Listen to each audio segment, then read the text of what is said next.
chose que je voudrais vous laisser savoir. Et puis, on commence. Donc je répète. Bonjour tout le monde. Mon nom, c'est Ali Belbachir. Je suis consultant en immigration. Je travaille au bureau international. Donc, aujourd'hui, on va parler sur comment faire une demande de permis d'études. On va aller à travers la présentation qu'on a préparée pour vous. Et puis, on va prendre vos questions par la suite. Donc, d'abord, je vais agrandir ce diaporama. Parfait. Et...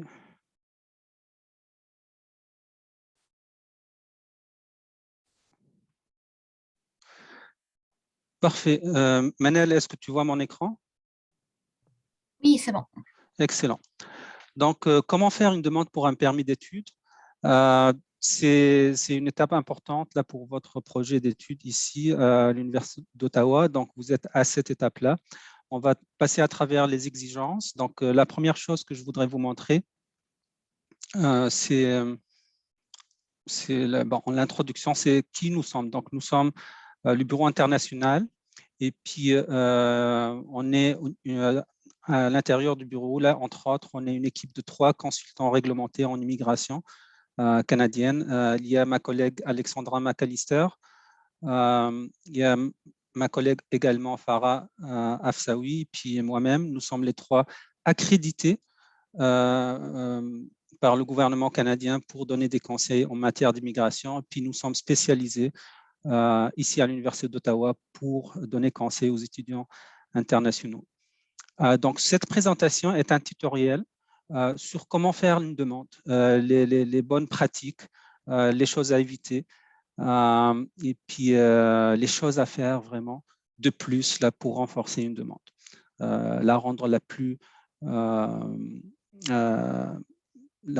acceptable possible. Donc, aperçu de la présentation. Donc, on va parler de certaines définitions, le jargon de l'immigration canadienne. Des fois, les mots en français n'ont pas la même signification que dans le jargon en immigration. Donc, il faut faire attention des fois de ne pas mal comprendre un mot ou bien une terminologie. On va parler de l'échéancier d'une demande, le temps que ça prend et puis les étapes que ça prend. Les documents requis également, qu'est-ce que vous devez préparer et puis à quel moment les soumettre. On va parler en particulier du volet direct pour les études, pour certains pays qui sont admissibles, les ressortissants ou les résidents de ces pays-là qui sont admissibles au volet direct pour les études. Par la suite, les données biométriques, les empreintes digitales, puis la photo biométrique, les examens médicaux pour certains qui sont ressortissants ou bien sont résidents des pays où les examens médicaux sont requis. Presque à la fin, ça sera les délais de traitement, les fameux délais, puis aussi avoir des attentes réalistes par rapport à votre arrivée au Canada. Donc, pour ne pas trop s'impatienter.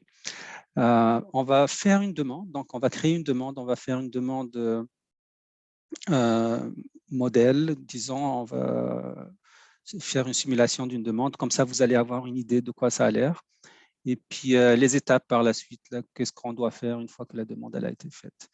À la fin de cette présentation, on aura le temps pour passer à travers vos questions écrites. Donc, n'hésitez pas à fur et à mesure là qu'on avance dans cette présentation d'écrire vos messages. Encore une fois, je ne suis pas en train de les lire parce que je suis en train de présenter, mais il y a mes collègues qui sont ici, qui sont en train de prendre en note vos questions, puis on va les condenser, puis on va passer à travers. D'accord? Donc, on commence.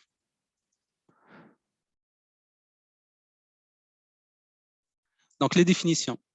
IRCC, donc ça c'est un acronyme pour le ministère de l'Immigration. C'est le ministère qui est responsable pour vous donner, en fait aux étrangers les autorisations nécessaires pour venir au Canada. Donc, IRCC, ça veut dire Immigration, Réfugiés et Citoyenneté Canada.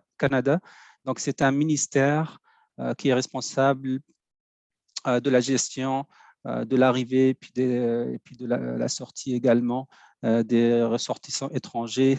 Donc, il travaille avec les ambassades à l'extérieur, les bureaux de visa, pour émettre les visas, les permis d'études, permis de travail, ainsi de suite.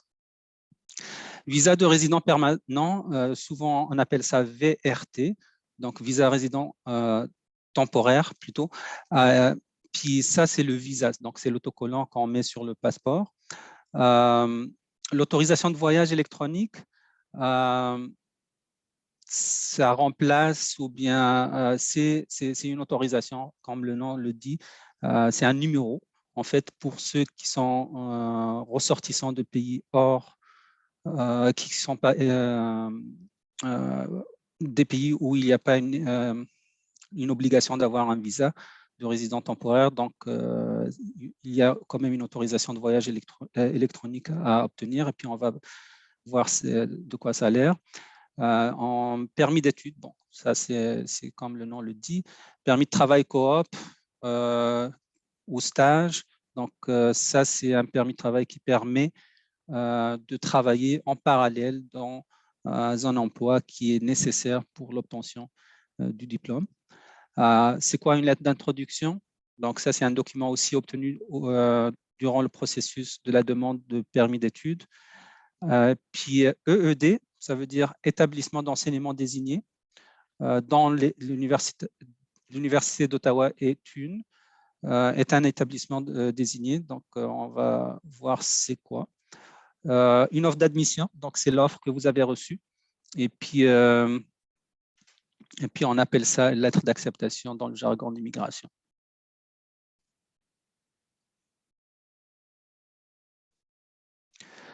Donc, on commence par visa de résident temporaire. Donc, ça, c'est une version d'un visa que vous voyez en haut à droite. Donc, c'est un autocollant. Puis maintenant, je pense qu'il y a une version un petit peu plus belle avec d'autres images là, mais en tout cas, c'est vraiment un autocollant qu'on met sur une page libre, blanche là, de votre passeport, et puis qui dit que c'est un visa, puis ça vous autorise l'entrée, puis le statut. Avec quel statut? Donc un visa de résident temporaire peut être pour études, entre autres. Il est requis pour voyager pour ceux qui sont des ressortissants de pays où le visa est requis. Donc, certains pays, vous pouvez le savoir, selon votre nationalité, vous rentrez sur le site web de l'IRCC, puis on va vous dire si un visa est requis ou non.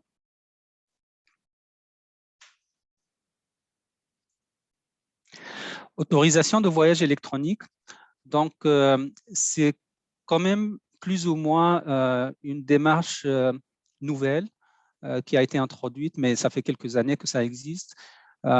Certains pays sont exemptés, en tout cas les ressortissants de certains pays sont exemptés d'avoir un visa pour venir au Canada. Dans le passé, il suffisait juste d'acheter un billet d'avion, puis par exemple pour un citoyen belge, il pouvait juste prendre un billet d'avion puis se rendre au Canada. Maintenant, avant de venir, il faut que ce même citoyen entre en ligne dans un site web du IRCC, fasse une demande, paye certains frais pour obtenir un numéro d'autorisation. Donc, moi, j'appelle ça un mini-visa, mais le processus est super rapide. Et puis, il n'y a pas de documentation réellement, c'est plus une déclaration d'intérêt ou d'intention. Mais il y a comme un pré-filtrage, là, si je peux dire, là, des autorités canadiennes pour autoriser la personne à venir ou non. La majorité du temps, les ressortissants de ces pays-là vont recevoir un numéro d'autorisation. Donc, et puis, c'est simplement un numéro. Donc, il faut imprimer la page que vous allez recevoir et puis avoir ça avec votre passeport lors de votre voyage vers le Canada. Bien sûr, cela n'enlève pas l'obligation de faire une demande de permis d'études. Le processus, c'est pareil, que vous soyez ressortissant d'un pays exempt de l'obligation d'avoir un visa ou bien un pays où le visa est obligatoire, la démarche pour faire une demande de permis d'études est la même. Un permis d'études, c'est un document officiel qui est émis par les autorités canadiennes à votre arrivée aux frontières canadiennes, donc à l'aéroport ou bien au point d'entrée terrestre.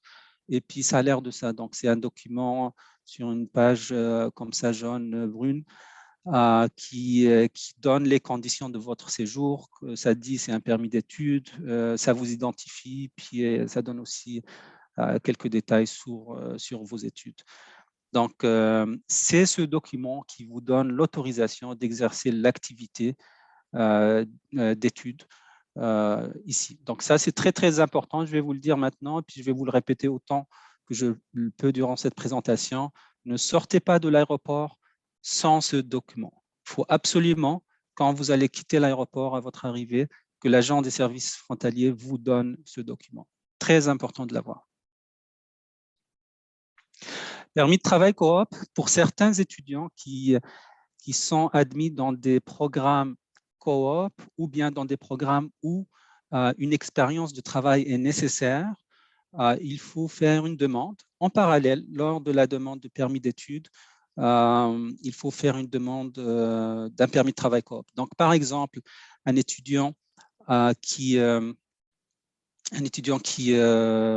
vient faire des soins infirmiers, on sait dans ce programme, par exemple, il y a un placement de stage dans des hôpitaux ou bien dans des cliniques.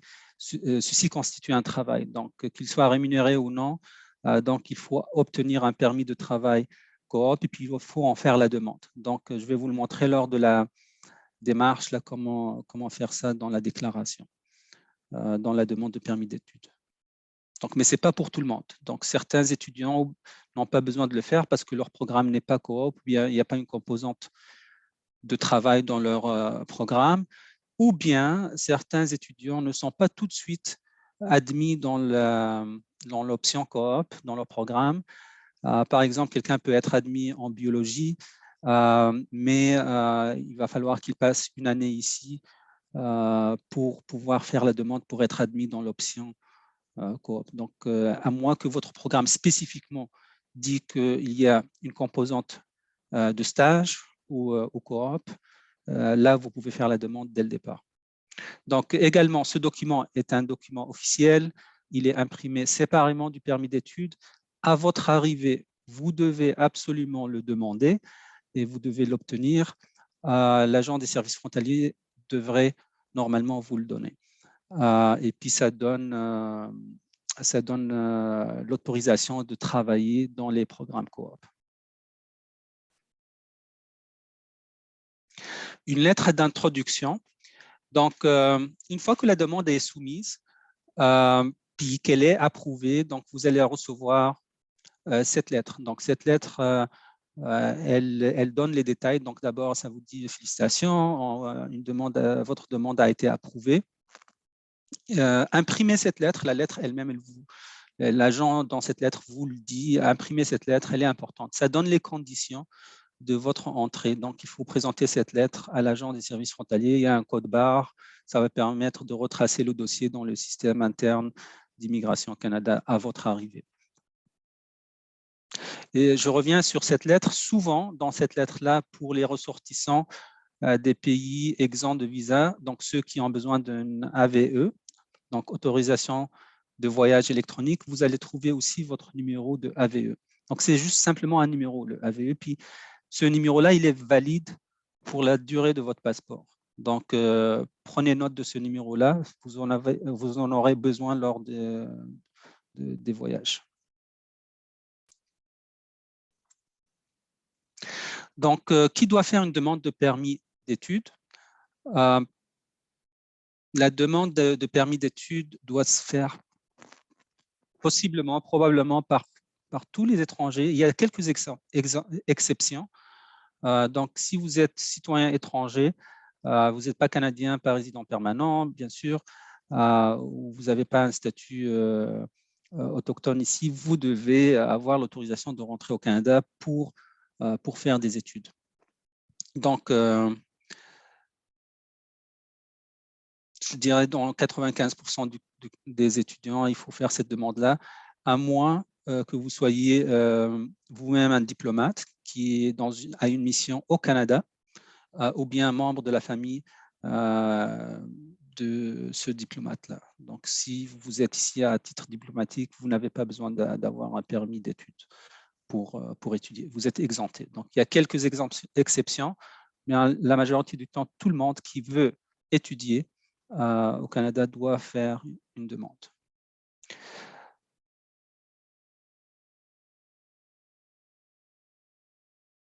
D'accord. Donc, puis c'est très important pour, je dirais, pour ceux qui viennent ou ceux qui sont déjà ici avec un statut de personnes protégées ou bien réfugiés. Il faut avoir ce statut-là. Pour ceux qui sont déjà travailleurs aussi, ils ont l'autorisation de travail. Ça ne veut pas dire que vous avez l'autorisation d'étudier. Également, il faut faire une demande de permis d'études. Donc, les profils d'étudiants qu'on voit ici à l'Université d'Ottawa, puis en général dans les établissements désignés postsecondaires. Donc, les étudiants peuvent venir tout seuls. Donc, un étudiant, disons jeune de 19 ans, il vient commencer son baccalauréat. Donc, il peut venir voyager tout seul. L'étudiant peut être aussi accompagné. Donc, certains étudiants sont mariés ou bien ils ont des conjoints de fait et des enfants même. Donc, les étudiants, comme je disais tout à l'heure, peuvent être des diplomates avec leur famille, puis ils sont assignés à une mission ici dans leur ambassade respective. Les étudiants mineurs, donc ça c'est une sous-catégorie vraiment, mais il n'y en a pas beaucoup, mais il y en a. Donc un étudiant mineur, c'est un étudiant qui a moins de 18 ans, et puis il peut être accompagné d'un parent, des deux parents, ou bien il peut être sous la garde d'un gardien. Puis on va parler de ça un petit peu plus loin. Donc ça, c'est les profils en général des étudiants qui peuvent rentrer au Canada et puis étudier. On va commencer pour l'exemple des étudiants qui sont mineurs. Donc l'âge de majorité dans la province de l'Ontario. La province de l'Ontario, c'est là où on est, là où l'Université d'Ottawa se trouve. La majorité est à 18 ans. Donc, moins que 18 ans, c'est considéré mineur. Et puis, à moins que l'adolescent, je dirais, ou bien le jeune adulte voyage, le mineur, voyage avec les parents, ou bien avec un tuteur légal, sinon il devrait être sous la garde d'un gardien. Donc, un gardien, c'est une personne qui est résidente permanente au Canada ou bien qui est un citoyen canadien. Donc, c'est quelqu'un qui est là, qui va prendre le rôle d'un parent au cas où si l'enfant ou le mineur a besoin de soins. Donc, c'est une personne responsable, adulte, qui doit prendre en charge, puis il y a une démarche spéciale par rapport à ça. Donc, il y a un formulaire à remplir, une désignation d'un gardien. Donc, il y a un âge qui est entre 17 et 18 ans où cette situation-là peut être plus ou moins grise. Genre, est-ce que j'ai besoin d'un gardien? Non. Puis, réellement, plus que 17 ans, et puis si l'enfant, le mineur, va avoir 18 ans durant l'année de ses études, les agents d'immigration ne vont pas demander qu'il y ait un gardien, mais ça se peut. Il est possible que l'agent de visa vous demande au cours de la procédure d'avoir un gardien. Mais définitivement, pour toute personne qui a moins de 17 ans, il faut faire les démarches pour trouver un gardien.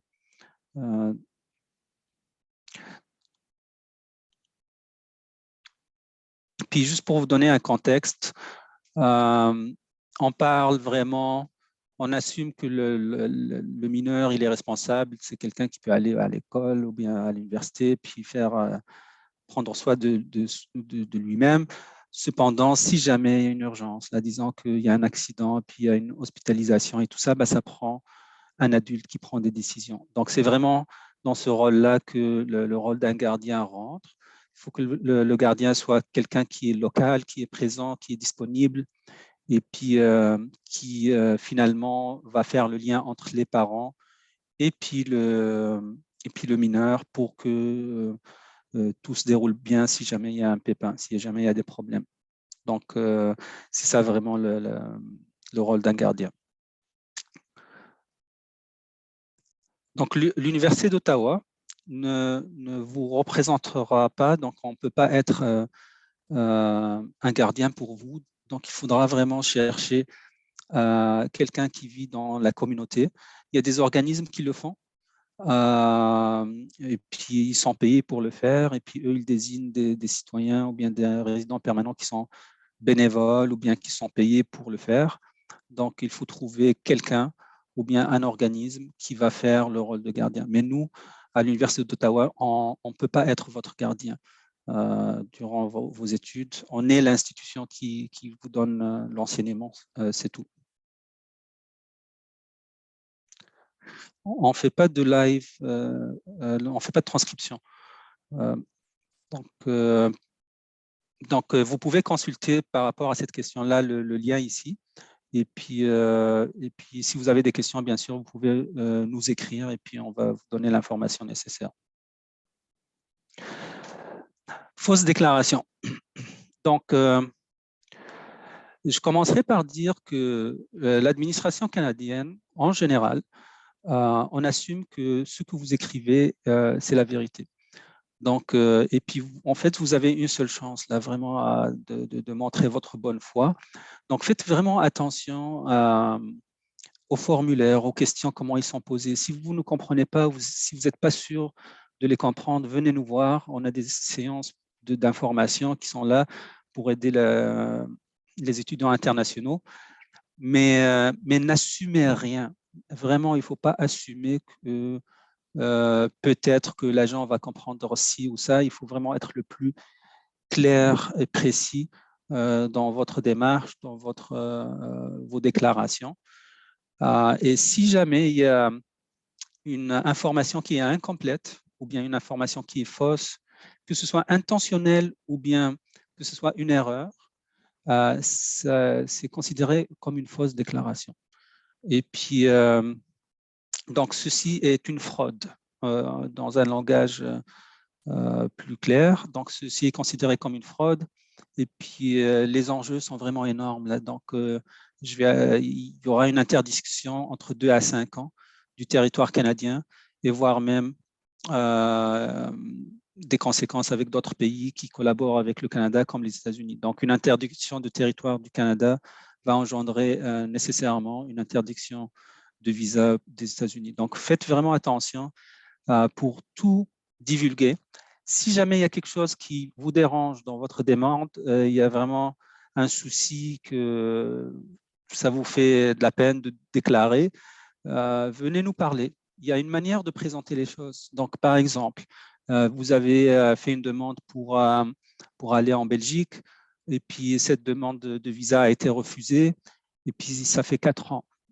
Puis là, dans le questionnaire qu'on va voir aujourd'hui, on vous demande est-ce que vous avez été déjà refusé pour entrer dans un pays quelconque? Est-ce qu'on vous a refusé un visa? Et vous allez répondre oui, parce que vous avez oublié qu'il y a 5 ans, ou 4 ans, 5 ans, vous avez fait une demande pour la Belgique. Puis il se trouve peut-être qu'il y a des échanges d'informations entre la Belgique et le Canada, puis on trouve que vous avez menti. Toute la demande pour le Canada tombe à l'eau. On vous refuse, non seulement on vous refuse, et puis on va vous interdire de refaire une autre demande, l'interdiction de territoire, de rentrer au Canada pendant 5 ans. Donc, essayer de réparer une fausse déclaration, c'est très difficile. Et puis, comme je disais tout à l'heure, même si c'est une erreur de bonne foi, donc si c'est un oubli que ça fait rien, puis ça pardonne pas, ça pardonne pas. Donc, c'est mieux de dire oui. Et puis, j'en ai vu des cas où les étudiants, ils ont eu des refus. Et puis par la suite, le Canada les a acceptés, mais ils n'ont pas menti, ils n'ont pas intentionnellement caché cette information. Ils ont dit oui, j'ai fait la demande, et puis ça a été refusé, et puis voilà. Donc ça, c'est le cas de fausse déclaration. Puis là, on donne des exemples. Donc, les exemples de fraude, il y a la fraude sur les passeports, les offres d'admission qui peuvent être trafiquées, les diplômes, les dates sur ces documents. Souvent, la technologie est assez avancée, surtout avec IRCC. Ils sont capables de trouver et puis de valider si un document est faux ou bien véridique. Mais c'est certain, moi, je ne suis pas connaisseur, je ne suis pas dans ce département, mais je peux vous dire que souvent, ils arrivent à trouver des fausses déclarations et puis à interdire des demandeurs de visa du territoire. Donc, la leçon, c'est comme s'il y a quelque chose, s'il y a un souci, venez nous voir et puis il y a une manière d'expliquer les choses et puis de surmonter cette difficulté-là avec une explication. Donc, on a parlé des accusations, puis c'est vraiment criminel. Donc, c'est assez sérieux pour ici au Canada. Donc, encore une fois, vous avez une seule chance de montrer votre bonne foi dès le départ, carte sur table, voilà ma demande, pourquoi je viens au Canada, voilà tout le dossier comme il est, s'il vous plaît, acceptez-moi. Sinon, si vous allez présenter un autre visage qui n'est pas vrai, avec des fausses déclarations, et puis quand on le trouve maintenant, ou bien même dans le futur, tout tombe. Donc, ça sera vraiment difficile à corriger.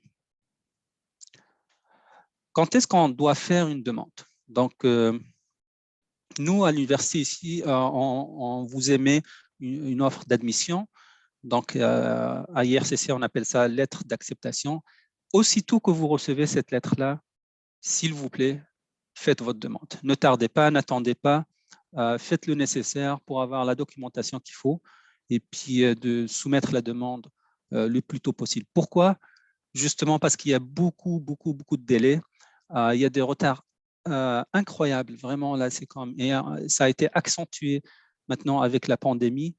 Le ministère de l'Immigration, il n'a jamais chômé durant la pandémie. Je trouve que c'est quand même un effort incroyable qu'ils ont pu garder le ministère en situation de service, mais les délais de service, ils ont reçu un coup. Donc, les demandes qui prenaient 4 semaines prennent 10 mois. Et puis maintenant, ils sont en mode de priorité. Donc, c'est les cas les plus prioritaires qui sont priorisés finalement en premier.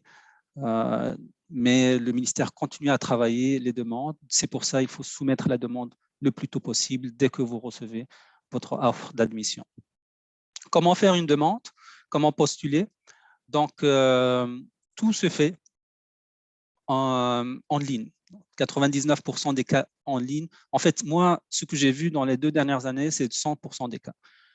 Il y a quand même la possibilité de faire une demande papier pour les cas exceptionnels des personnes qui sont handicapées, mais réellement, les demandes se font uniquement en ligne maintenant.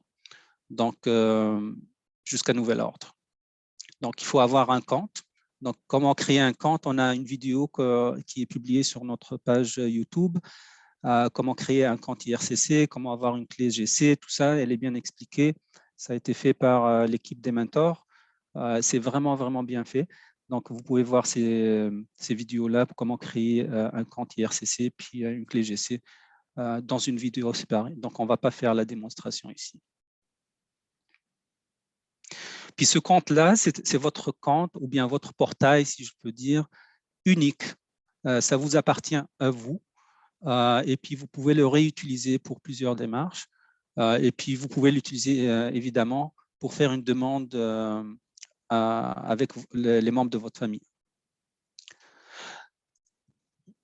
Recours à un représentant. Donc, c'est quoi d'abord un représentant?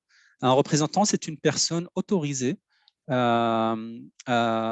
pour intervenir pour vous dans les démarches de permis d'études. En fait, c'est un représentant, c'est plus large que ça, c'est pour les démarches en immigration. Les représentants autorisés, ils sont des consultants réglementés en immigration ou bien des avocats canadiens. Donc, il y a une liste il y a un registre en fait dans le Collège des consultants en immigration et de citoyenneté, de CCIC. Donc, vous pouvez consulter le registre avant d'avoir recours à un représentant pour voir si cette personne-là, elle est sur la liste et puis si elle est autorisée actuellement à donner des services et des conseils en immigration. Donc, également, il y a les avocats, mais les avocats doivent être membres de leur barreau respectif de la province là où ils sont. Donc, ça vous permet de vous protéger en matière de conseil et puis d'avoir des recours le cas échéant. Donc, autre que ça, on parle des représentants qui sont payés, les gens pour qui vous allez donner de l'argent, peu importe la somme, tant que vous sont rémunérés, ces personnes-là doivent être accréditées. Nous, ici à l'Université d'Ottawa, on ne vous représente pas. Donc, encore une fois, comme tout à l'heure, je disais, on fournit l'enseignement. Le Bureau international est là pour vous aider. D'ailleurs, cette présentation, elle fait partie des outils qu'on veut vous donner pour pouvoir faire la demande, que vous soyez représenté ou non. Je suis conscient que ce conseil-là, ce qu'on vous donne aujourd'hui, ça va être quelque chose là qui vous donnera au moins une clarté sur le processus. Mais vous pouvez faire la demande également par vous-même. Vous n'êtes pas obligé d'avoir un représentant. Avoir un représentant ne va pas faciliter la procédure, mais ce que ça fera plutôt, c'est ça donnera une clarté parce que c'est des gens qui ont l'expérience en général, bien sûr. Ce n'est pas tout le monde qui a le même niveau. Mais si vous choisissez un représentant, c'est justement pour bien présenter une demande, mais vous pouvez bien le faire. Et puis cette présentation qu'on fait aujourd'hui, elle est là pour aider, entre autres, vous aider en fait à faire votre demande. Et puis ce que je peux introduire ici comme vraiment un très bon conseil, qu'il soit travailler avec un représentant ou bien sans représentant, c'est vraiment d'être le plus organisé possible. Donc, vraiment faire votre dossier avant de le déposer, ne pas assumer, travailler comme si vous travaillez avec un ordinateur. Donc, des fichiers, des scans qui sont clairs, ce n'est pas des photos. Donc, essayez de présenter la substance d'une belle manière. Donc, voyez votre dossier comme un verre d'eau. Donc, si quelqu'un vous donne un verre d'eau là dans une tasse, ce n'est pas la même chose que si quelqu'un vous donne un verre d'eau dans un beau verre d'eau. Donc, le dossier est le même, le contenu, c'est vous. C'est vous faites la demande, c'est vous la personne qui vous essayez de venir ici. Donc, si vous vous présentez bien dans un entretien d'immigration, vous allez bien passer par rapport à quelqu'un qui n'est pas vraiment très intéressé, tout ça. Donc, la présentation de la demande joue vraiment dans le succès d'une demande. Donc, quand vous allez avoir recours à un représentant, en général, il va bien vous organiser. Mais aussi, si vous faites la demande par vous-même, essayez de bien organiser, puis de bien présenter vos documents, puis vos arguments, d'être clair le plus direct possible pour convaincre en fait là, que vous méritez ce permis d'études. Encore une fois, le besoin n'est pas là, mais si vous voulez le service, il est disponible, puis juste consulter le registre avant de vous engager avec un représentant. Les formulaires. Donc, il y a, à mon avis, il n'y en a pas beaucoup, donc, mais c'est des formulaires détaillés. Donc, il y a pour les demandeurs qui sont à l'extérieur du Canada, en dehors du Canada. Donc, quand on va le faire tout à l'heure, la demande, on va générer une demande modèle. Il y a un questionnaire d'abord, puis suite au questionnaire en ligne, il va y avoir une série, donc comme une liste de documentation. Et puis, entre autres, on va avoir le formulaire IMM 1294. Donc, chaque formulaire, il a un code. IMM pour immigration, donc tous les formulaires d'immigration au Canada, en général, ils ont cette abréviation IMM. Après, selon le formulaire, il y a un code 1294, c'est le formulaire qui vous concerne. C'est le formulaire de demande de permis d'études de l'extérieur du Canada. On va voir ça tout à l'heure. Et puis, ce qu'on vous conseille également, c'est d'aller sur ce lien-là, le site du IRCC, puis d'aller chercher spécifiquement votre pays pour voir si votre bureau de visa, donc le bureau responsable de votre pays, donc l'ambassade canadienne dans votre pays ou bien l'ambassade canadienne qui est responsable de votre pays, est-ce qu'ils ont des formulaires supplémentaires exigés? Ça se peut, c'est vraiment c'est régional. Si je me rappelle bien, je pense en Chine, il y a un formulaire spécifique par rapport à la famille. Donc, il y a un livret de famille ou quelque chose comme ça qui est relatif à la famille. Puis, dans cette région-là, on veut, donc le bureau de visa qui traite les demandes en Chine veut voir ce formulaire. Je donne ça à titre d'exemple. Donc, je ne sais pas si c'est encore une pratique courante, mais d'un pays à un autre, d'une région à une autre, il y a des exigences spécifiques. Allez-y sur ce site web, mettez votre pays, puis regardez s'il y a une exigence supplémentaire. Puis s'il y a des formulaires supplémentaires, il faut les mettre. Puis je vais vous le montrer où les mettre dans la demande.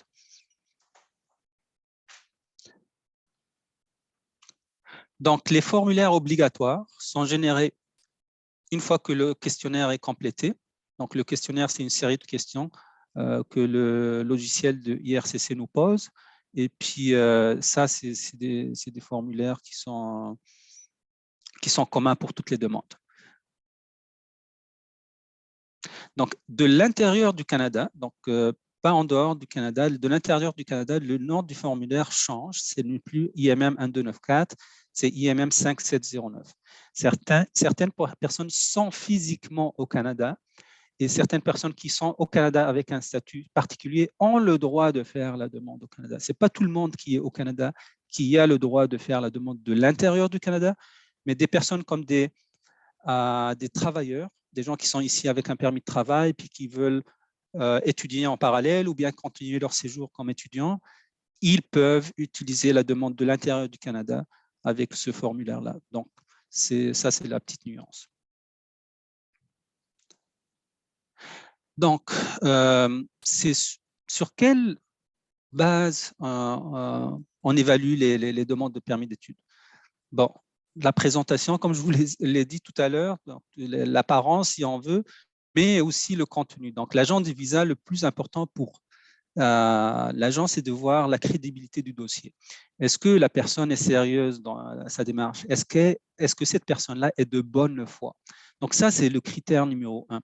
Puis, la bonne foi, c'est un gros terme, mais c'est un terme juridique. Donc, cliquez sur ce lien-là pour le comprendre. Mais simplement, comme le terme français veut le dire, c'est être de bonne foi, donc être véridique, dire ce qu'il faut. Mais en fait, ne soyez pas naïfs non plus. Donc, ce n'est pas une place pour plaider que vous avez besoin d'étudier tout ça. C'est une place pour donner les informations nécessaires. Donc, il ne faut pas remplir la demande avec l'information qui n'est pas nécessaire, qui va diluer l'information essentielle. Mais il faut dire la vérité, il faut dire si vous avez une double intention, si vous voulez par exemple étudier et travailler par la suite, rejoindre un membre de la famille, peu importe. Donc, dans les cas qui sont un petit peu complexes, bien sûr, venez nous consulter. Mais moi, je dirais dans le cas d'un étudiant simple qui a fini son lycée, encore une fois en Belgique, et puis il veut venir ici, bon, la bonne foi, c'est de donner les documents, de donner tous les documents véridiques sans manipuler l'information et puis de répondre aux questions correctement. Donc, il faut faire attention à ça. Donc, ça, c'est le critère principal. Et puis, c'est à vous de le démontrer. Donc, il suffit qu'il y ait un doute. Donc, l'agent n'a pas besoin de dire « vous êtes en train de mentir ». Il peut simplement vous refuser sur un simple doute. Il dit « je doute que vous allez quitter le territoire » ou « je doute de la capacité financière de l'étudiant ». Sans nécessairement vous accuser de mentir ou de ne pas avoir les moyens. Donc, juste un simple doute est suffisant pour refuser un dossier. Il ne faut pas oublier une chose, que vous êtes résident temporaire, donc vous êtes des personnes, vous êtes des invités finalement. On vous invite chez nous pour une période donnée, donc ça peut être une année, 2 ans, 5 ans, 10 ans, peu importe, pour un rôle particulier, c'est-à-dire étudier. Donc, l'activité, c'est étudier, puis par la suite, vous devez quitter. Donc, l'intention, c'est d'amener des gens qui vont venir étudier, avoir cet enseignement qu'ils cherchent, et puis partir avec ces nouveaux acquis, rentrer chez eux par la suite. Donc, c'est important de démontrer que votre intention est de quitter le territoire. à la fin des études.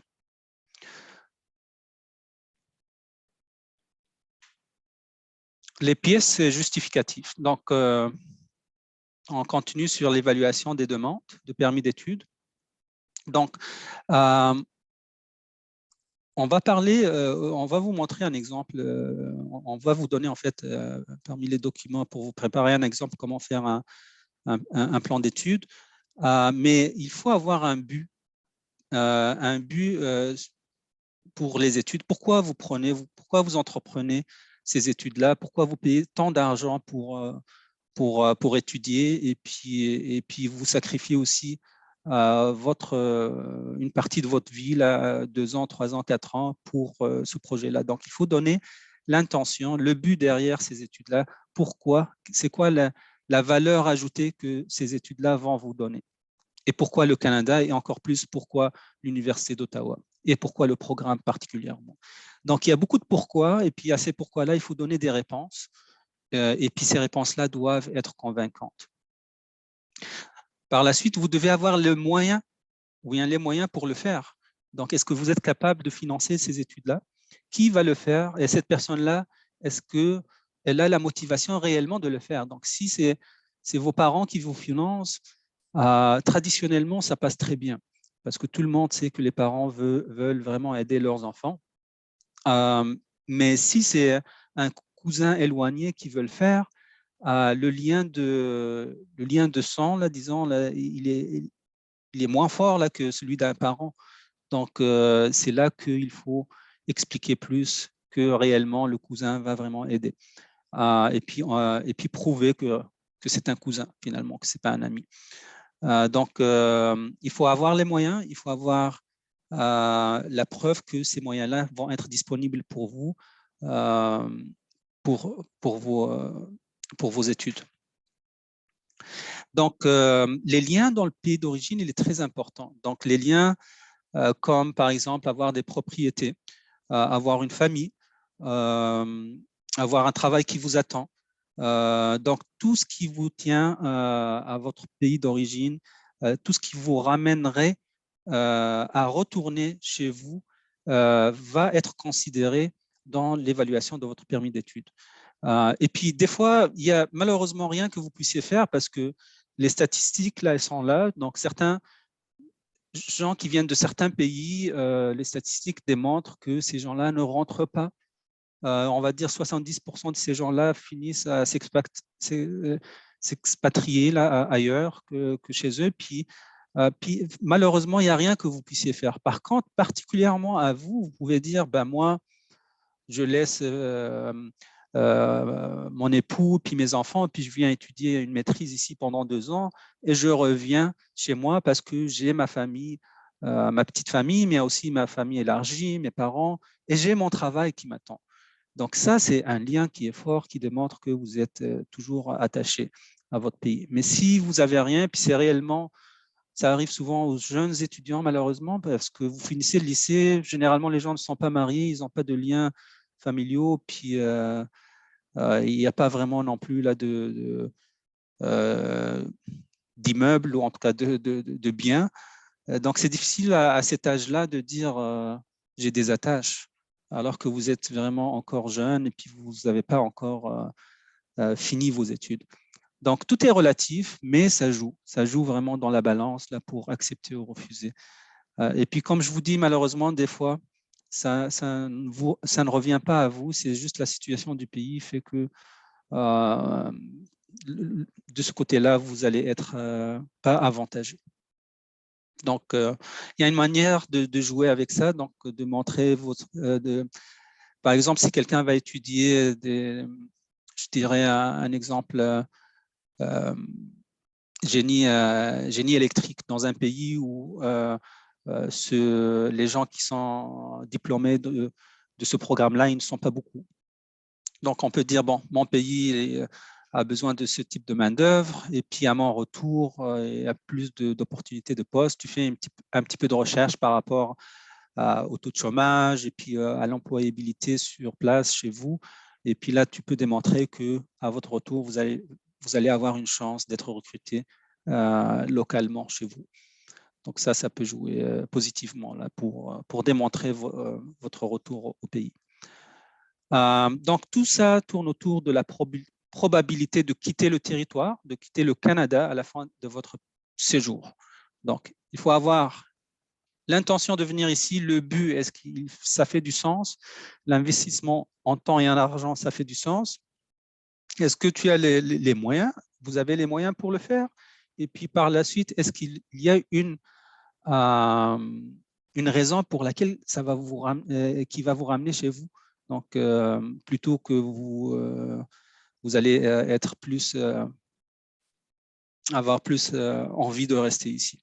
Donc, ça joue dans l'intégrité du programme parce que réellement, IRCC veut que le programme des visas ou bien des permis d'études soit vraiment un programme temporaire. Ce n'est pas un programme pour amener les gens étudier et puis par la suite les garder. C'est vraiment un programme où il y a des étudiants qui viennent ici, qui ont des connaissances canadiennes et qui partent. Et puis ça renforce les liens entre les pays, le Canada, puis le reste du monde. Mais bien sûr, là, on ne va pas se le cacher, il y a aussi des programmes pour retenir certains étudiants, les programmes permis de travail par la suite, permis de travail post-diplôme ou bien des programmes d'immigration qui facilitent le séjour permanent aux gens qui sont éduqués au Canada. Donc, et c'est là que ça joue, là, c'est là où il y a la double intention des fois. Mais je peux vous le dire, tant que vous n'avez pas mis les pieds ici, vous n'allez pas le savoir si vous voulez rester ou non. Donc, il y en a qui veulent réellement rentrer chez eux, il y en a qui veulent rester. Puis ça, en tout cas, à cette étape-là, il faut démontrer, à l'étape de la demande de permis d'études, il faut absolument démontrer que vous avez l'intention de quitter. Et si vous avez l'intention de rester, il faut démontrer au moins que la première intention est d'étudier. Donc, je vais être clair ici. Donc, même si vous avez l'intention de rester par la suite, à la suite des études, il faut démontrer que la demande de permis d'études est la première intention. Et puis là, on appelle ça la double intention. Puis, si c'est votre cas, laissez-moi savoir ou bien parler avec un de mes collègues parce que c'est vraiment un point qu'il faut vraiment bien démontrer et puis bien expliquer. On continue avec les pièces justificatives comme sur l'évaluation des demandes. Donc, la conformité aux autres exigences de la loi, donc, qui sont applicables aux étudiants. Donc, si vous avez déjà étudié ici ou bien ailleurs et puis vos résultats scolaires ne sont pas bons, vous avez fait un dépassement de séjour dans le passé, c'est-à-dire vous n'avez pas renouvelé vos permis d'études pour quelconque raison. Là, il y en a qui oublient carrément de renouveler leur permis d'études. Certains travaillent sans autorisation, travaillent plus. Donc, si vous n'avez pas respecté certaines conditions, ça aussi, ça joue. Donc, si vous avez résidé en France, puis vous étiez sans statut pendant 2 ans, puis après vous rentrez chez vous, ça démontre que vous n'êtes pas un bon citoyen. Donc, vous n'êtes pas un bon visiteur, si je puis dire. Donc, ça peut jouer contre vous. Donc, ça, c'est plus votre historique personnel par rapport à la conformité aux règlements, aux lois des pays où vous êtes ou bien que vous avez visité. En fait, l'agent d'immigration des visas peut se poser toutes les questions qu'il veut et puis il a le droit de le faire juste pour être assuré que vous êtes admissible au programme. Et puis, s'il vous pose une question, vous devez lui donner la réponse. Souvent, ils vont venir vous envoyer une lettre ou bien une correspondance pour vous dire on a besoin d'examens supplémentaires, on a besoin d'informations supplémentaires. Démontrez-nous que l'argent est toujours là.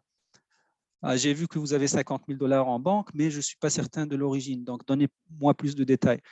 Donc, toute préoccupation que l'agent peut avoir peut engendrer l'acceptation ou bien le refus, dépendamment de l'appréciation du risque selon cette préoccupation. Donc, il y a, si vous voulez vous éduquer un petit peu plus comment les agents travaillent, il y a ce lien-là qui est sur cette page-là. Vous allez voir comment ils évaluent les dossiers. Ça va vous donner un petit peu les balises, là, comme c'est quoi les limites. C'est sûr que c'est des humains qui traitent les demandes. Des fois, c'est des ordinateurs, mais qui font le gros du travail, mais c'est des humains qui vont lire la demande et puis que c'est leur appréciation, c'est ce qui va faire que la demande est acceptée ou refusée. Puis comme je vous disais tout à l'heure, imaginez-vous mettez-vous à leur place. Vous avez 100 demandes par X, disons par semaine. Vous avez 100 demandes de permis d'études et vous devez choisir les meilleurs. Donc, une demande bien présentée, bien expliquée, bien scannée va passer certainement plus qu'une demande qui est floue, qui n'est pas claire, tout ça. Donc, essayez d'être parmi les meilleurs. Donc, n'essayez pas de dire moi j'ai le droit ou bien moi j'ai tout ce qu'il faut pour une demande. Non, vous essayez de vous démontrer parmi les demandes qu'un agent doit avoir dans une semaine ou bien dans un processus de temps donné. Un plan d'étude. C'est quoi un plan d'étude? Donc, un plan d'étude, c'est un document de quelques pages, une ou deux pages. Et puis ici, si vous cliquez sur ce lien-là, vous allez avoir une idée de quoi ça a l'air. Donc, ça décrit votre objectif d'apprentissage. C'est comme si vous parlez à quelqu'un qui ne sait rien de vous, qui ne vous connaît pas, donc, et puis qui n'est pas expert en immigration ou qui ne connaît pas le Canada non plus. Donc, vous allez écrire brièvement à cette personne-là pour lui dire, bon, moi, je suis telle personne, j'ai fini mon lycée, je suis bon en mathématiques et puis je veux étudier dans un programme scientifique au Canada, dans l'Université d'Ottawa, parce qu'il y a X, Y, Z dans ce programme-là. Et j'ai les moyens de le faire parce que mon père va les financer. Et puis à mon retour au pays, je vais probablement lancer une entreprise ou bien je vais rejoindre l'entreprise X, Y, Z là, qui recrute. Des choses comme ça. Donc, regardez le plan d'études ici qu'on va vous donner là comme exemple. On vous a donné les points qu'il faut couvrir. Et puis, en fait, c'est un modèle qu'il faut modifier. Vous pouvez utiliser ce plan d'études-là comme un modèle. Ce que je vois souvent, la manière que l'administration nord-américaine, je dirais pas juste canadienne, fonctionne, c'est droit au but. Quand réellement, bon, il y a les formules de politesse, merci madame, monsieur, mais il ne faut pas tourner autour du pot. Donc, direct, comme voilà mon objectif, voilà ce que j'ai, voilà à quoi j'aspire, voilà comment je vais faire ça. Et puis, je vous prie de bien me donner le permis d'études. Donc, soyez le plus clair possible dans votre plan d'études et puis évitez de diluer votre message.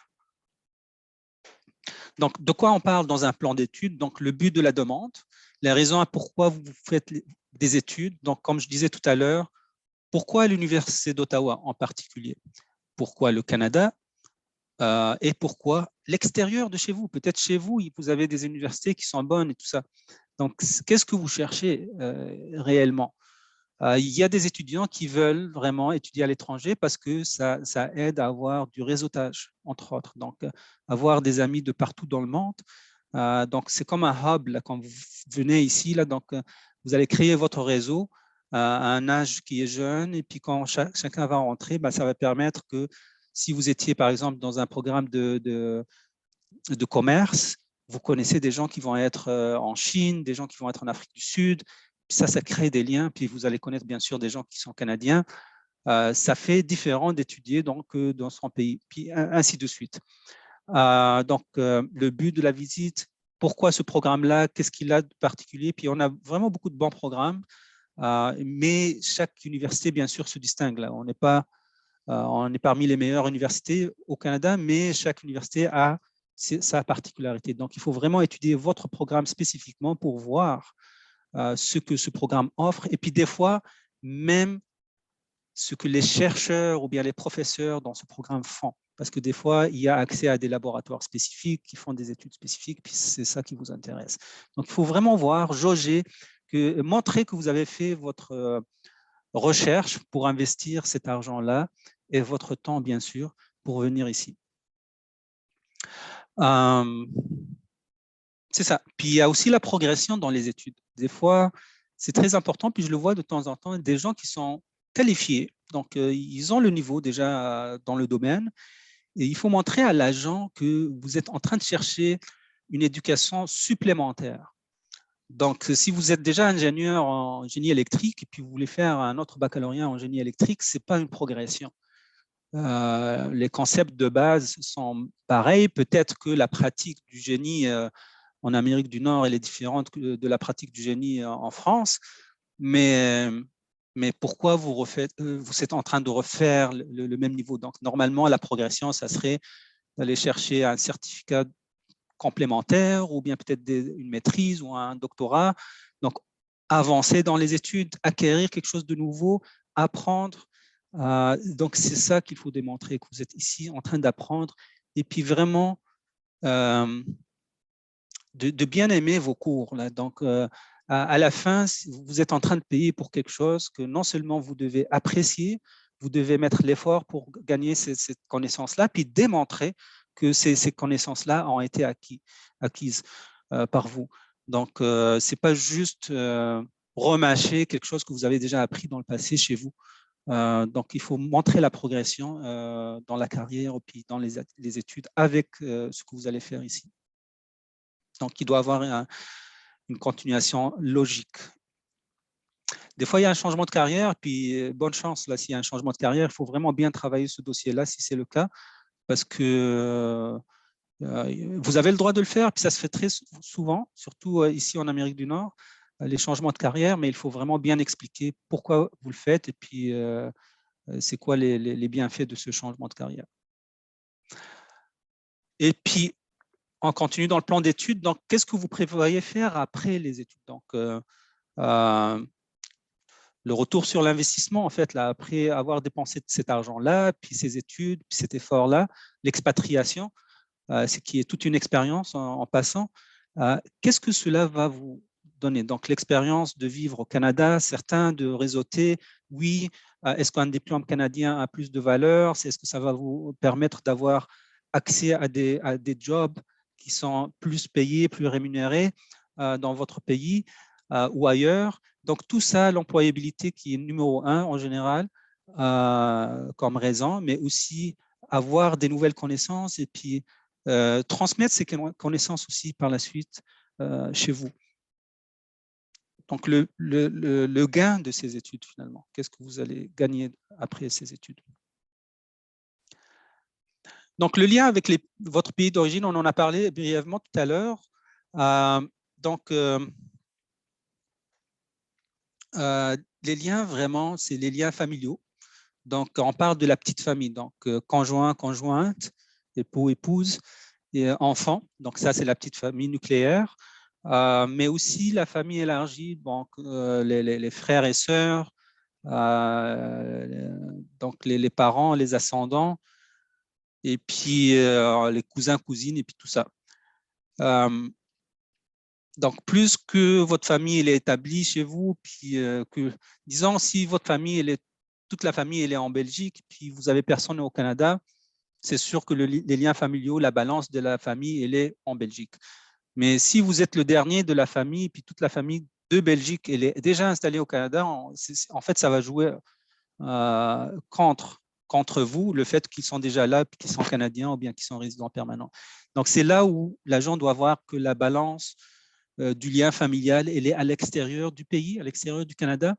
C'est ce qui va faire que vous allez quitter le territoire canadien. Donc, les liens économiques aussi, financiers. Donc, combien vous êtes aisé, qu'est-ce que vous avez comme bien immobilier, est-ce que vous avez des autos, des terrains, est-ce que vous avez un appartement, une villa, un commerce carrément. Et puis si vous avez un commerce, qui va prendre le relais durant votre absence? C'est quoi votre plan d'absence, tout ça? Les comptes bancaires, les emplois. Et puis, est-ce que l'employeur vous donne un congé? Et puis, est-ce qu'il vous fait une promesse, même si elle est informelle, une promesse de réembauche? Donc, tout ça, ça va jouer avec, compter comme un lien. Et puis, allez-y avec l'idée que tout ce que vous dites, on ne vous croit pas. Donc, c'est comme, vous savez, quand vous avez l'impression de parler à quelqu'un, vous savez qu'il est menteur. C'est quelqu'un qui ne fait que vous mentir tout le temps.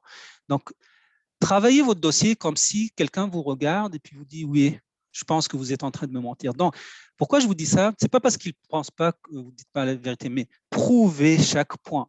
Chaque point que vous annoncez, si vous pouvez le prouver avec un bout de papier, un document, faites-le.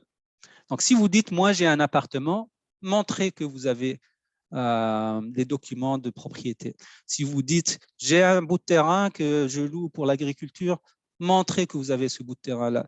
J'ai fait des études, montrez que vous avez fait ces études-là. J'ai fait un test de français, montrez ça. Comme chaque mot que vous dites, prouvez-le. Ça dérange en rien de prouver de corroborer avec des preuves réelles, concrètes, qu'on peut examiner, qu'on peut voir.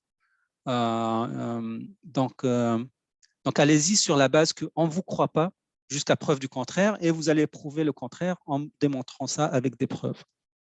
D'accord? C'est certain que si vous n'avez pas le document, il y a la balance de la bonne foi. En général, l'agent de visa, il va avoir plus ou moins une idée de la situation socio-économique des gens dans le pays, donc pour savoir est-ce que réellement ils sont aisés ou non. Mais si vous pouvez prouver avec des preuves concrètes, faites-le. Donc, comme ça, vous enlevez le doute. Donc, des exemples, ça peut être des attestations d'emploi et puis des offres d'emploi potentielles, preuve de propriété, comme je disais tout à l'heure. La documentation est très importante. Et là, je dis quelque chose de très important. Vous vous souvenez, tout à l'heure, il y a quelques pages plus haut, je parlais des fausses représentations. Donc, disons que vous avez travaillé dans un hôtel XYZ comme administrateur pendant 6 mois. Et puis, vous vous dites dans votre historique, oui, moi, j'ai travaillé dans l'hôtel comme administrateur, mais là, je veux devenir directeur d'hôtel. Et puis voilà une lettre. Donc là, vous allez montrer une lettre d'emploi. Mais la lettre, elle a été, entre parenthèses, écrite par quelqu'un qui n'est pas autorisé dans cet hôtel-là à écrire des lettres. Et voyez-vous, si l'ambassade du Canada vous contacte l'hôtel et on dit non, on ne connaît pas cette personne-là, ben ça devient une fausse déclaration. Malgré que l'expérience, elle est réelle. Donc, faites attention dans la documentation, obtenez la documentation de la bonne manière, comme ça doit être fait chez vous, selon la pratique habituelle qui est chez vous. Donc, en tout cas, ça, c'est des exemples, là, puis il y en a plein. Ali, Oui. je suis désolée de couper. Je voulais juste informer, il est 15h08, donc on a à peu près moins qu'1 heure qui reste pour la présentation et la période de questions. Donc, oui. Je vais donner une mise à jour. Ça marche. Merci. Donc, on va avancer assez rapidement maintenant pour faire la démonstration. Puis voilà, donc on revient après aux questions. Capacité financière, donc réellement, ça revient souvent au relevé bancaire. Le point important que je peux vous dire, c'est que ça doit être une documentation assez récente, donc qui a été imprimée dans un délai de 90 jours. Et puis, ça peut être vos propres documents, donc vos propres relevés bancaires, les relevés bancaires qui sont de vos parents, membres de famille qui vous prennent en charge. Donc, dans la capacité financière, essentiellement, ce qu'on cherche, c'est une lettre de soutien financier. Donc, ça doit être écrite et signée par par le parrain, si je peux dire, la personne qui vous parraine. Et puis, si elle peut être notariée. Donc, on appelle ça signature légalisée dans certains pays, donc pour prouver que c'est bien la personne qui l'a signé. Les preuves de fonds, comme j'ai dit tout à l'heure, c'est les relevés bancaires. Puis, il faut renforcer ce soutien financier avec une lettre d'emploi de cette personne-là qui vous parraine. Donc, il faut montrer qu'il est financièrement capable de donner cet argent-là qu'il promet. Donc, si l'offre d'admission inclut un certain financement, ça peut être des bourses, ça peut être une offre de travail en tant qu'assistant de recherche ou bien assistant à l'enseignement. Donc, vous ne pouvez pas nécessairement inclure ça, mais si c'est une bourse, définitivement, vous pouvez compter sur ça. Donc, si c'est une bourse d'admission ou n'importe quel type de bourse, cet argent-là compte pour réduire votre besoin financier. Donc, vous pouvez parler des bourses, non seulement du côté financier, mais aussi pour dire que vous êtes boursier. Puis ça donne de la valeur sur votre dossier d'étudiant. Mais si c'est une aide assistanat de recherche, oui, ça peut être considéré comme ça dépend du type du financement. Donc, il faut valider si l'assistanat de recherche il est lié au travail ou non. Mais l'assistanat d'enseignement, définitivement, ne pourra pas être compté comme un compte, en tout cas comme argent pour financer vos études. Donc, même si vous allez faire 10 000 $ comme assistante d'enseignement, cet argent-là ne comptera pas parce qu'il dépend sur l'argent généré au Canada. Puis l'argent doit être disponible, si je peux dire, là, comme dans votre compte bancaire, au moins pour une année. Donc, pour couvrir les frais d'une année, il faut aussi avoir la pérennité, donc la capacité de générer le même montant d'argent à chaque année. Donc, s'il y a un stage coop ou bien un internat, donc il faut montrer que l'expérience professionnelle est obligatoire pour avoir votre diplôme. Et puis, dans ce cas-là, vous pouvez téléverser la même lettre d'acceptation, bien l'offre d'admission, comme on l'appelle, et puis la preuve d'exigence de travail pour les études, donc qui montre que en tout cas, le travail fait partie du programme. Puis, je dirais, quand vous allez téléverser l'offre d'admission, vous pouvez juste surligner en jaune le mot coop ou bien stage ou bien la section qui démontre que le travail est obligatoire. Volet direct pour études. Donc, vous avez ici la liste des pays qui ont cette possibilité. Puis, c'est un volet qui permet le traitement rapide des demandes. Si vous répondez à des exigences préalables, comme faire un test de langue, de français ou d'anglais, faire un paiement là, dans un placement avec une banque canadienne, et puis essentiellement, c'est ça. Donc, puis avoir une offre d'admission, bien sûr. Donc, si vous pouvez le faire, ça va vous permettre d'avoir une démarche assez rapide, normalement dans une vingtaine de jours.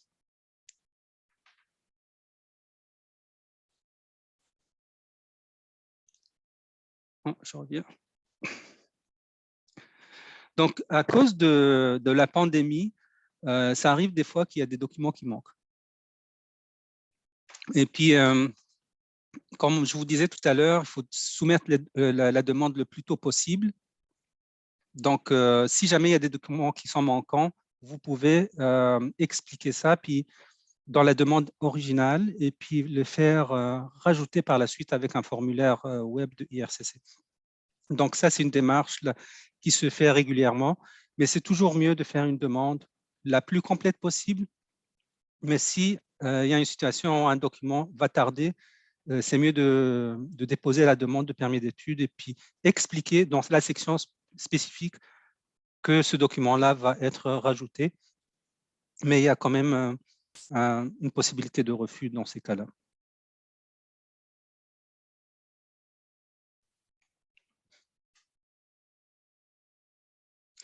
La biométrie, simplement, ça, c'est une étape sécuritaire. Dès que la demande est déposée, on vous invite à aller faire à faire la collecte, en tout cas de donner vos données biométriques, vos empreintes digitales, votre photo qui est digitale aussi.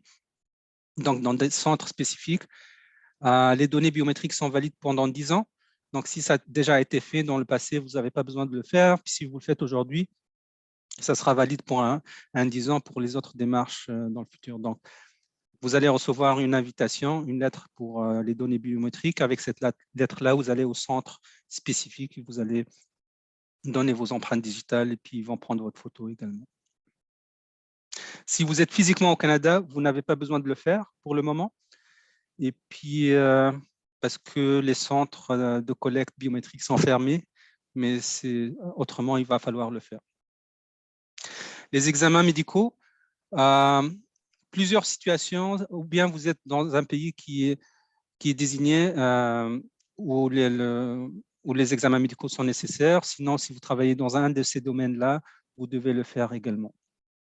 Donc, c'est un examen qui est fait dans une clinique chez un médecin accrédité par Immigration Canada. Et puis, c'est un examen qui se fait à l'avance. Donc, vous devez le faire avant de soumettre la demande. Donc, vous avez ici le lien pour trouver un médecin. La validité, ça c'est important, la validité d'un examen médical est de 12 mois. Il est très important quand vous recevez le visa, c'est de venir dans les délais de 12 mois de la validité de l'examen, sinon on peut vous demander de le refaire avant de rentrer. État de la demande. Donc, la demande doit être complète. Donc, vous ne pouvez pas soumettre une demande qui n'est pas complète, mais s'il est incomplète parce qu'il y a un document manquant, on peut écrire une lettre pour dire, voilà, ce document-là va suivre, mais ça peut retarder la demande. Bon, voilà, on arrive là. On arrive. Donc, on va être dans les délais, j'espère. Donc là, maintenant, je vais faire une démo sur une demande de permis d'études. Donc, je vais arrêter le partage ici. Et puis, je vais aller partager, en fait. Voilà.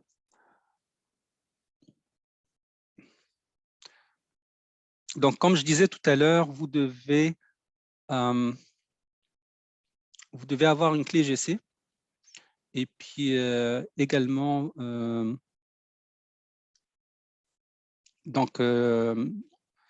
pouvoir entrer, avoir un compte IRCC. Donc, vous pouvez voir la vidéo qu'on a créée. Donc, maintenant, je suis en train de rentrer sur un compte d'un étudiant fictif. Ali, Oui. est-ce que tu veux réessayer de partager ton écran? En fait, je ne voulais pas le partager pour ne pas montrer nos OK. Oui, nos informations, là, mais je vais le partager tout de suite. Oui. OK. C'était voulu. OK, là, je vais partager.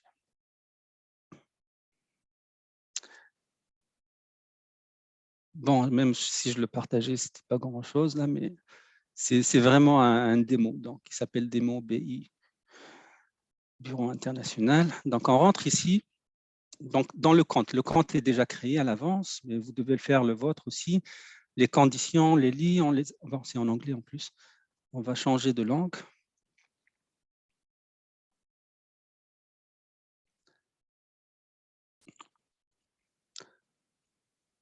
Bon, désolé, il faut que je change de langue. Donc, je vais commencer du début. Donc, on écrit mon CIC ou bien my CIC ici. C'est ici que je dois changer de langue. Français.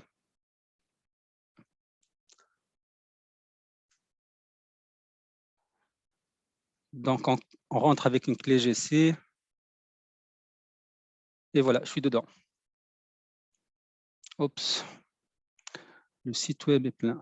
Donc, ça arrive quand IRCC. On va essayer encore une fois.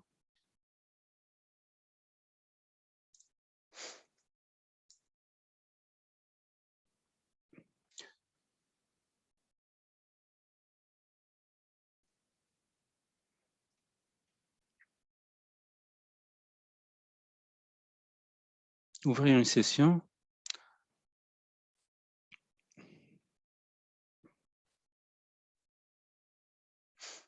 OK, on rentre dedans, mais on n'arrive pas à compléter. Bon, se connecter.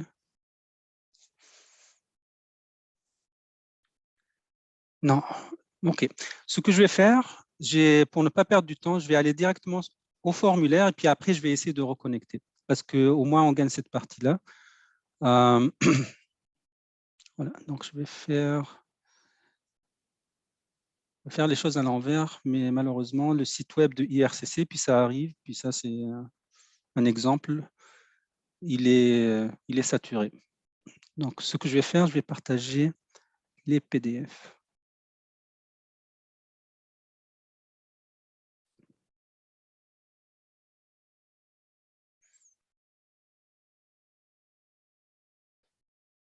En fait, je vais partager tout mon écran.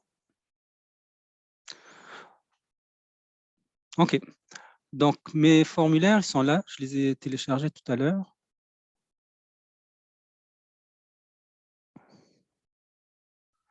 Donc, le formulaire principal, c'est IMM 1294. Donc, demande de permis d'études. Nathalie, tu vois? Oui, c'est parfait. OK, excellent. Donc, demande de permis d'études présentée de l'extérieur du Canada. Donc, normalement, on devrait faire le questionnaire et puis on va trouver ces formulaires-là. Mais là, je fais les formulaires et après, peut-être dans 10 minutes, je vais revenir pour générer la demande. Mais l'ordre devrait être l'inverse, faire la demande pour trouver les formulaires. Mais ça, c'est le formulaire principal. Donc, je vais aller à travers ces formulaires assez rapidement. Donc, puis je vais arrêter dans les points que je pense que sont très importants. Donc, il faut le remplir et le valider. Donc, c'est un formulaire qu'il faut remplir sur l'ordinateur. Donc, il ne faut pas l'imprimer, il ne faut pas le scanner. Donc, il faut le remplir et le valider, puis le garder sur l'écran. Donc, IUC, c'est votre identifiant unique de client. Si jamais vous avez fait des démarches avec IRCC dans le passé, vous allez avoir ce numéro d'identité, vous devez le mettre. Sinon, vous laissez ça vide.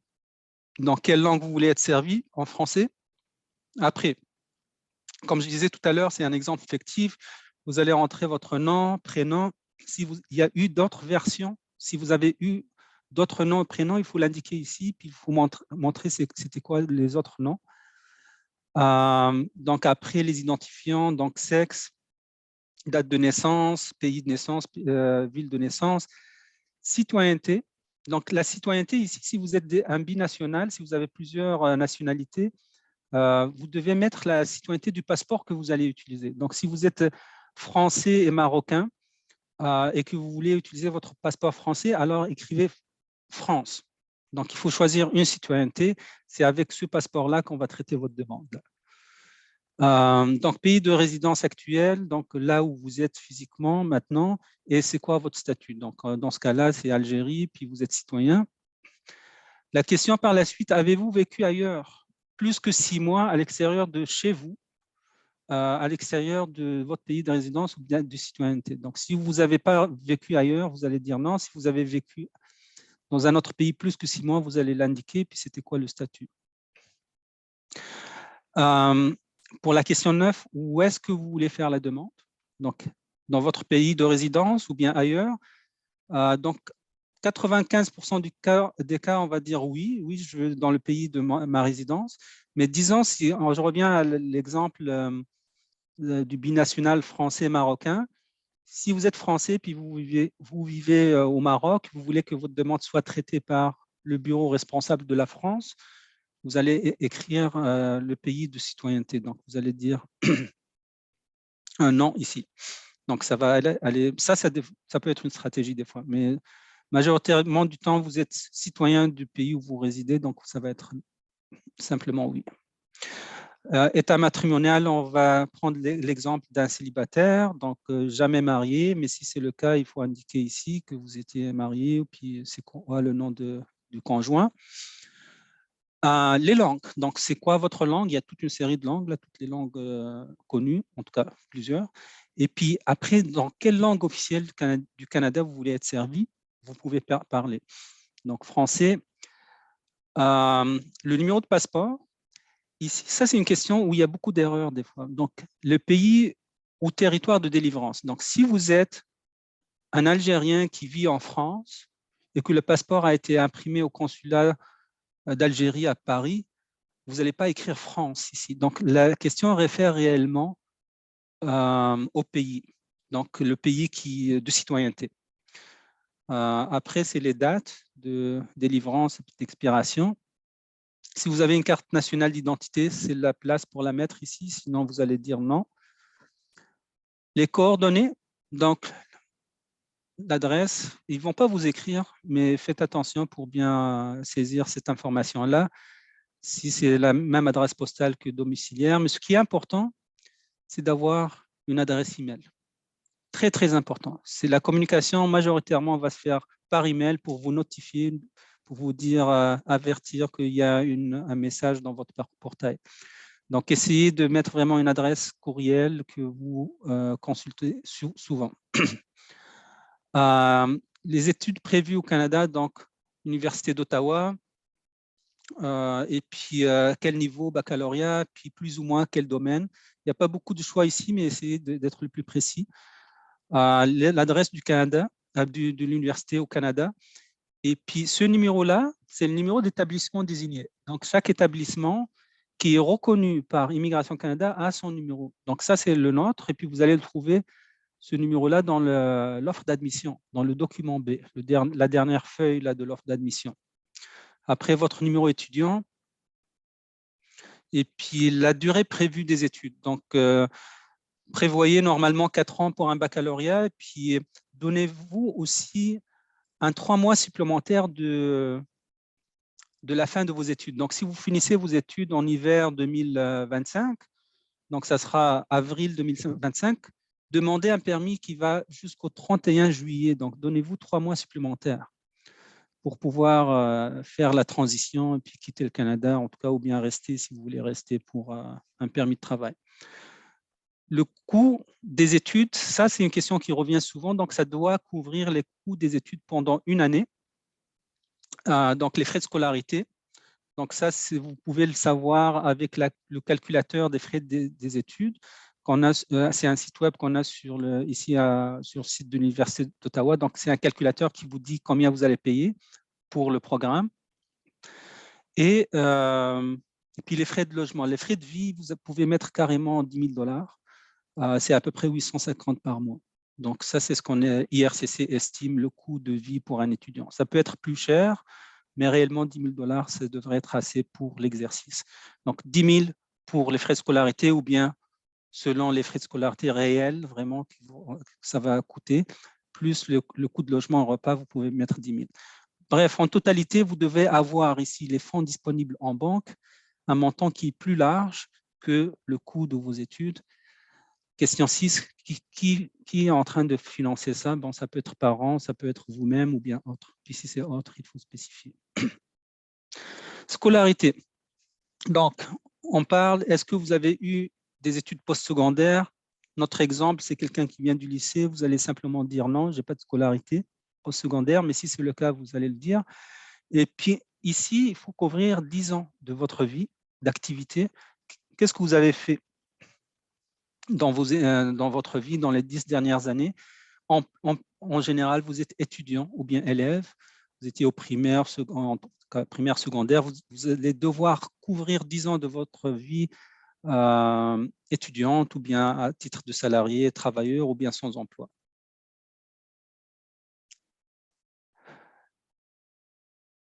Après, les questions des antécédents, là, c'est pour la santé. Il faut vraiment bien lire les questions. Mais je dirais, sur le point ici, ça c'est très important de bien lire. Est-ce que vous êtes resté au Canada après l'expiration de votre statut?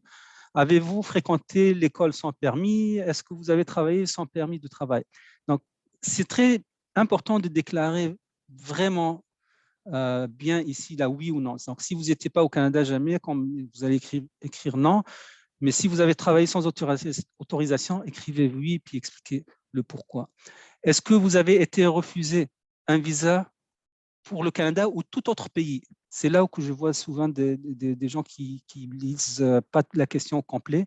Mais s'il y a un refus, comme j'expliquais tout à l'heure, c'est là qu'il faut l'indiquer. Oui, j'ai eu un refus pour les États-Unis. Oui, j'ai eu un refus pour, si c'est le cas, puis vous expliquez quand est-ce que ça a été fait, pour quelle raison, quel type de visa. Le reste, je vais passer à travers, ça parle de la criminalité, puis des génocides, et puis des partis politiques. Donc, oui ou non. Et puis, si vous allez dire oui, expliquer la situation. Et puis, je vous dirai si vous avez un oui, venez nous consulter parce qu'on peut vous aider aussi à réviser votre lettre d'explication. Bref, ici, comme je le disais, il n'y a pas de signature physique, donc écrivez votre nom au complet, mettez la date et à la fin, vous allez cliquer sur le bouton « Valider ». Donc, le bouton « Valider » va vous ramener sur une erreur. Donc, ce formulaire a été fait il y a quelques temps, donc on va mettre une autre date qui est récente. Et puis, s'il y a une erreur, il va vous le dire. Là. Sinon, il va valider le formulaire.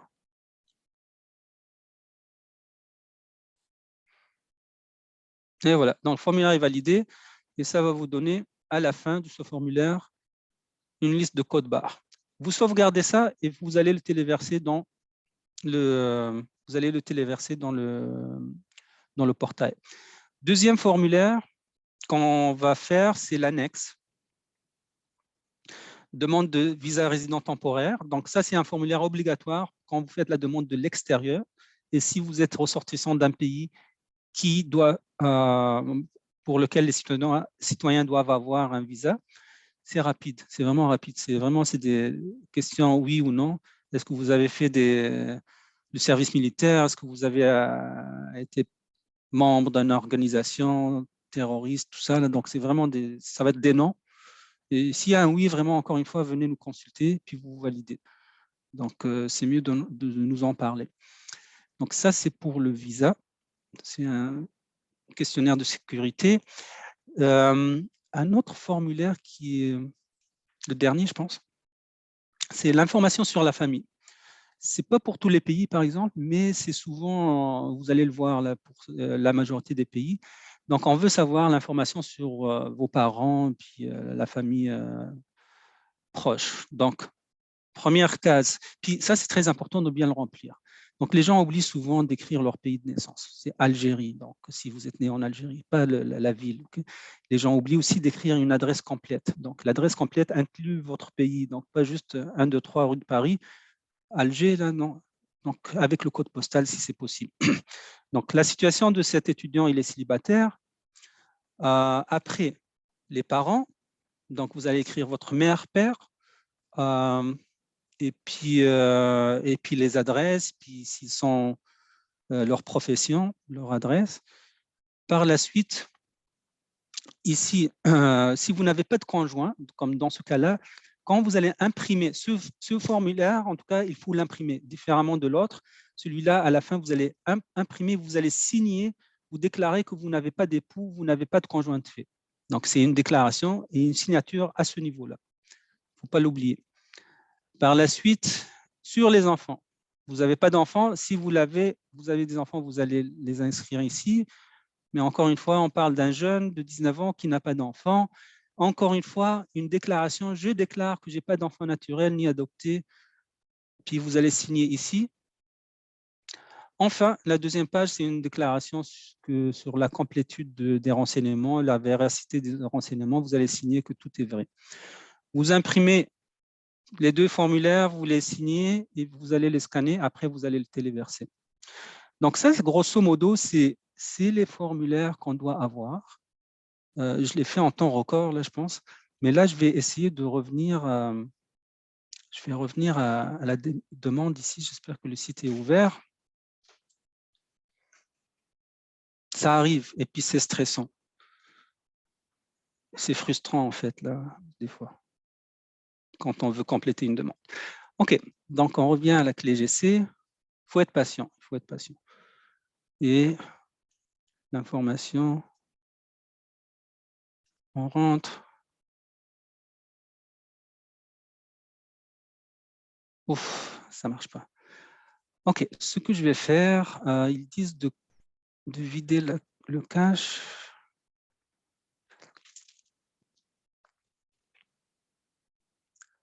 Peut-être je vais essayer sur... ouais.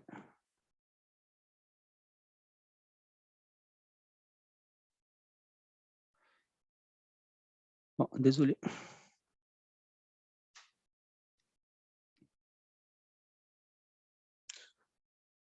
Je fais l'exercice là de tout nettoyer. Puis ça, c'est une des choses que IRCC nous dit de faire si jamais le... Mais je pense que c'est vraiment leur site là qui est plein. Donc, j'essaie encore une fois.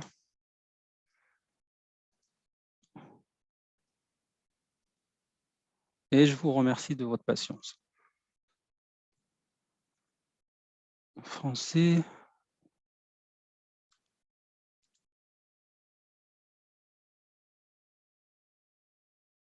Ok, je pense pas que j'ai bien invité là, mais bon.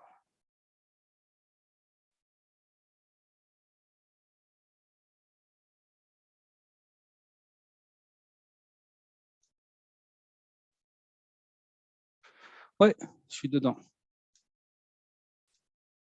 Ouf, OK, ça marche. Donc, je suis dans le compte d'Isabella. Je sais qu'il ne s'appelait pas Isabella dans les formulaires, mais c'est de ça que ça devrait avoir l'air, votre compte personnalisé. Donc, et puis, il n'y a aucune demande pour l'instant. Ah, il y en a une demande ici que je vais supprimer. Il ne devrait pas avoir de demande. OK. Donc, ce que je fais, il n'y a aucune demande. Ce qu'on doit faire, c'est présenter une demande. Donc, on vient dans cette section-là. Et puis, on descend un petit peu plus bas. Pas la première section, je n'ai pas de numéro de référence. Qu'est-ce que je veux faire? Visa visiteur, permis d'études. Oui. Donc, qu'est-ce que vous voulez faire au Canada? On veut étudier plus que 6 mois. Donc, la première section, on veut étudier. Après, temporairement, plus que 6 mois. Le code de votre pays. On a dit, bon, on va prendre n'importe quel pays. Donc, on va dire Argentine. Où est-ce que vous êtes actuellement? Donc, ça aussi, c'est différent. Ça peut être générer d'autres types de documents. Est-ce que vous avez un membre de famille qui est citoyen canadien ou résident permanent? Donc, en membre de famille, ça veut dire un époux ou bien une épouse ou bien un enfant qui a plus de 18 ans. C'est tout. Donc, on va dire non. Et puis, après, vous rentrez votre date de naissance. Donc, votre vraie date de naissance. Est-ce que vous avez la carte verte, la green card aux États-Unis? Si c'est le cas, vous le dites. Sinon, vous dites non. Est-ce que vous avez été accepté par un établissement d'enseignement? Vous dites oui. Vous êtes accepté par l'Université d'Ottawa.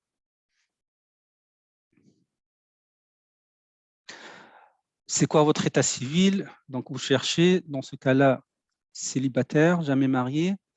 Où est-ce que vous allez au Canada? En Ontario. C'est la province où se trouve l'Université d'Ottawa.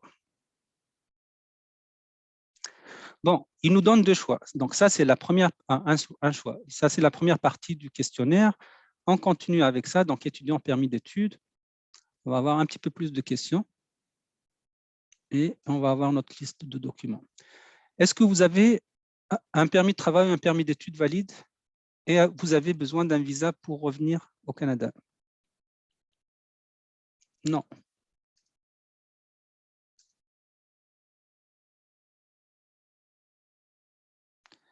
Est-ce que vous participez dans un programme d'échange? Non. Est-ce que le travail est une composante essentielle à vos études? Je vais dire non, mais si vous avez le coop ou le stage, là, vous allez dire oui. Est-ce que votre époux ou le conjoint de fait ou un enfant, êtes-vous l'époux ou le conjoint de fait d'un travailleur qualifié au Canada? Donc non, je ne suis pas l'époux d'un travailleur qui est au Canada.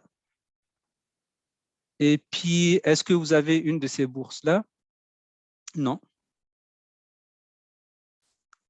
Donc, encore une fois, c'est vraiment un cas simple de quelqu'un qui n'est pas marié, qui n'a pas de famille au Canada. Est-ce que vous accompagnez quelqu'un qui a déjà un statut au Canada, qui a été approuvé? Tu vas dire non. Et ça peut arriver pour les gens qui viennent en famille, hein, qui rejoignent leur famille.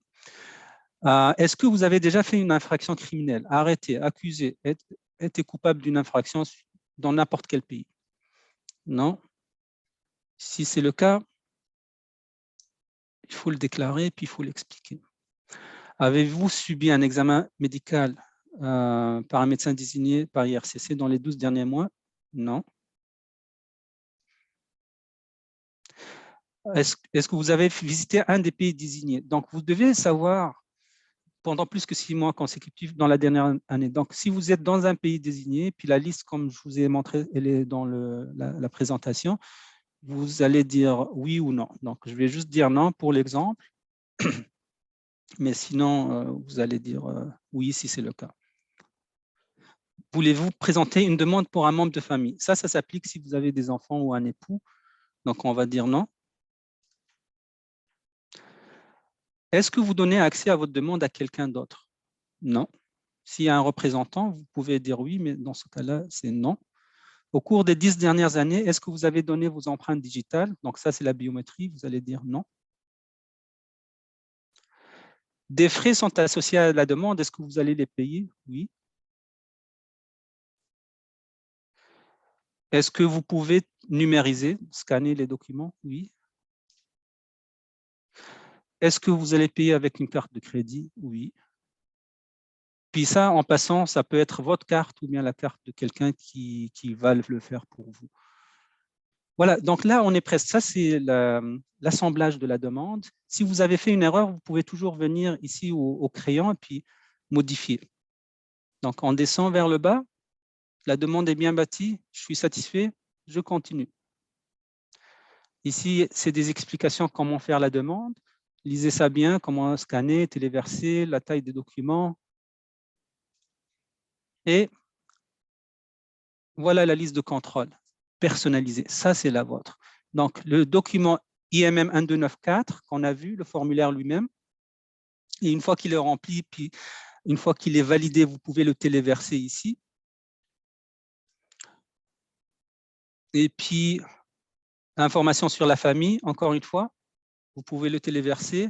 Un scan du passeport. Donc, le passeport, ça prend la page principale, la page d'identité, là où il y a votre photo, puis vos renseignements. Mais il faut aussi mettre toutes les autres pages où il y a une inscription, c'est-à-dire où il y a une étampe d'entrée et sortie ou un visa. Et puis, si ces étampes-là sont dans une autre langue que le français et l'anglais, il faut, en plus de ça, fournir la traduction. Donc, si l'étampe est bilingue, avec une langue qui est l'anglais ou le français, ça va. Si l'étampe est seulement dans une seule langue, qui n'est pas le français, qui n'est pas l'anglais, il faut traduire. La lettre d'acceptation, donc ça, c'est l'offre d'admission de l'Université d'Ottawa. Vous pouvez la mettre ici, avec toutes les pages, bien sûr. Preuve des ressources financières, comme j'ai parlé tout à l'heure, c'était la lettre de prise en charge des parents, les relevés bancaires, la lettre d'emploi. Donc, vous pouvez assembler tout ça ensemble dans un seul gros document. Vous ne pouvez pas mettre plusieurs documents séparés quand vous téléversez. Ça doit être un seul document qui est assemblé ensemble. Photo, donc ça peut être une simple photo que vous allez scanner. Vous allez au photographe, vous allez scanner votre photo, ou bien avec un bon téléphone, vous pouvez prendre votre propre photo. L'essentiel, c'est de couvrir le haut de votre tête et puis vos épaules. Faites ça dans une journée ensoleillée, donc, où la lumière est assez claire à l'intérieur. Annexe 1, ce formulaire-là, on l'a fait également, c'était le IMM 5257, donc demande de visa temporaire, là où on parlait de criminalité, puis service militaire et tout ça. Cette partie-là, elle est très importante. On dit document optionnel, mais je pense que c'est très important d'écrire renseignement du client. Ici, vous pouvez mettre tout ce que vous n'avez pas pu mettre ailleurs, c'est-à-dire, écrivez une lettre, et mettez votre plan d'études ici. Écrivez une lettre d'explication pour toute partie de la demande que vous devez expliquer. Donc, c'est vraiment pas optionnel, à mon avis. Donc, c'est une partie que vous pouvez, en tout cas, c'est une partie que IRCC garde pour que vous puissiez renseigner, remplir. Enfin, bon, les frais, donc c'est 150 $ pour la demande de permis d'études, 85 pour la biométrie. Une fois que tout est rempli, il va y avoir un bouton qui n'est pas là.